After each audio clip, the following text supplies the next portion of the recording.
Hi friends, welcome to Cooking and More. இன்னைக்கு நாம ஒரு சூப்பரான ரெட் வெல்வெட் கப்கேக் ரெசிபி பார்க்க போறோம். ஃபர்ஸ்ட் அதுக்கு பால் எடுத்துட்டு அந்த பால் கூட வினிகர் இல்லனா லெமன் ஜூஸ் கலந்து ஓரமா வச்சிடுங்க. ஒரு கடாயில தூள் உப்பு போட்டு கவர் பண்ணி 20 நிமிஷத்துக்கு லோ ஃப்ளேம்ல ப்ரீஹீட் பண்ணிக்கோங்க. அதுக்கு அப்புறமா ஒரு பவுல்ல ரூம் டெம்பரேச்சர் பட்டர் எடுத்துட்டு அது கூட சர்க்கரை போட்டு நல்லா கலந்துக்கோங்க. இதுக்கு நீங்க ஸ்பாச்சுலா யூஸ் பண்ணுங்க, அப்பதான் ஈஸியா இருக்கும். பட்டர் அண்டு சுகர், அதாவது வெண்ணெய் சக்கரை ரெண்டும் நல்லா கம்பைன் பண்ணதுக்கப்புறமா வெனிலா எசன்ஸ் சேர்த்துக்கோங்க. சேர்த்துட்டு நல்லா கலந்து விட்டுக்கோங்க. நல்லா கலந்து விட்டுக்கோங்க. அது கூட லிக்விட் ரெட் ஃபுட் கலர் நான் சேர்த்துருக்கேன். லிக்விட் ஃபுட் கலர் இல்லை அப்படின்னா நீங்கள் கேசரி பவுடர் இருக்குது இல்லைங்களா, அந்த கேசரிக்கு யூஸ் பண்ணுற கலர் பொடியை வந்து பாலில் கலந்து சேர்த்துக்கோங்க. அதாவது நம்ம பாலும் வினிகரும் கலந்து வச்சுருக்கோம் இல்லைங்களா, அது கூட கலந்து சேர்த்துக்கோங்க. இப்போ இதை நல்லா மிக்ஸ் பண்ணதுக்கப்புறமா அந்த நம்ம ரெடி பண்ணி வச்சுருக்கிற அந்த பால் வினிகர் மிக்சரை வந்து இதில் சேர்த்துக்கலாம். சேர்த்து நல்லா கலந்து விட்டுக்கோங்க. நீங்கள் இந்த டைமில் வந்து விஸ்கு யூஸ் பண்ணிக்கோங்க, ஸ்பேச்சுலா வேண்டாம். கலந்து விட்டதுக்கப்புறம் ட்ரை இன்க்ரீடியன்ஸ் எல்லாத்தையும் எடுத்து அதை வந்து ஒரு சல்லடையில் போட்டு சலிச்சு அதை வந்து இது கூட சேர்த்து நல்லா கலந்து விட்டுக்கோங்க.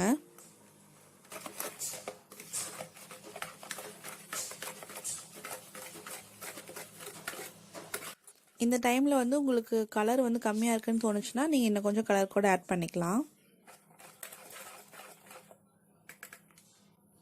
நல்லா விஸ்க் பண்ணதுக்கு அப்புறமா ஒரு ஸ்பேச்சுலா எடுத்து இந்த ஓரத்தில் மாவுலாம் இருக்குது பார்த்தீங்களா, அதெல்லாம் நல்லா ஸ்க்ராப் பண்ணி திரும்பவும் நல்லா மிக்ஸ் பண்ணிக்கோங்க, எந்த கட்டியும் இல்லாமல்.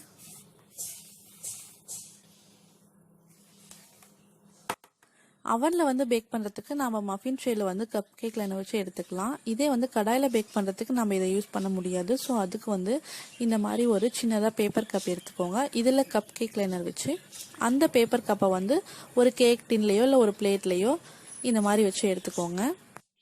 பேக்கிங் சோடா கூட வினிகர் கலந்து அது நுரைச்சதையுமே அது நம்மளோட கேக் பேட்டரில் போட்டு நல்லா மிக்ஸ் பண்ணிக்குவாங்க. இது வந்து லாஸ்ட் ஸ்டெப்பு, இதை கடைசியாக தான் செய்யணும். இப்போ இதை நல்லா மிக்ஸ் பண்ண உடனே நம்மளோட மோல்டில் வந்து 3/4 பாகம் ஃபில் பண்ணி இதை நம்ம பேக் பண்ணிடலாம். கடாய் ப்ரீஹீட் ஆனதையுமே அதில் வச்சு கவர் பண்ணி 35லேருந்து 40 நிமிஷம் லோ ஃப்ளேம்லையும் அவனில் வந்து 20லேருந்து 25 நிமிஷம் 180 டிகிரி செல்சியஸ்லையும் பேக் பண்ணிக்கோங்க. 25 நிமிஷத்துக்கு அப்புறம் பார்த்தீங்கன்னா அவனில் இருக்கிற கப் கேக்ஸ்லாம் பேக் ஆகிடுச்சு. இப்போ இதே போல் கடாயில் இருக்கிற கப் கேக்ஸையும் செக் பண்ணிக்கோங்க. நீங்கள் வந்து செக் பண்ணும்போது எகைன் உள்ளே வந்து மாவாக இருக்கிற மாதிரி இருந்தது அப்படின்னா நீங்கள் எகைன் கவர் பண்ணி ஒரு 5 நிமிஷம் வந்து பேக் பண்ணிவிட்டு திரும்ப செக் பண்ணி பார்த்துட்டு அதுக்கப்புறமா எடுங்க. இப்போ பார்த்தீங்கன்னா இதுவும் குக் ஆகிடுச்சு. இப்போ நம்மளோட கப் கேக்ஸ்லாம் செம்மையாக குக் ஆகிடுச்சு. இதுக்கு வந்து நான் ஐசிங் பார்த்தீங்கன்னா பேக்கர்ஸ் பிராண்டோட விப்பிங் க்ரீம் பவுடர் யூஸ் பண்ணியிருக்கேன். நீங்களும் இதை ட்ரை பண்ணி பார்த்துட்டு எப்படி இருந்துச்சுன்னு சொல்லுங்கள். தேங்க்யூ.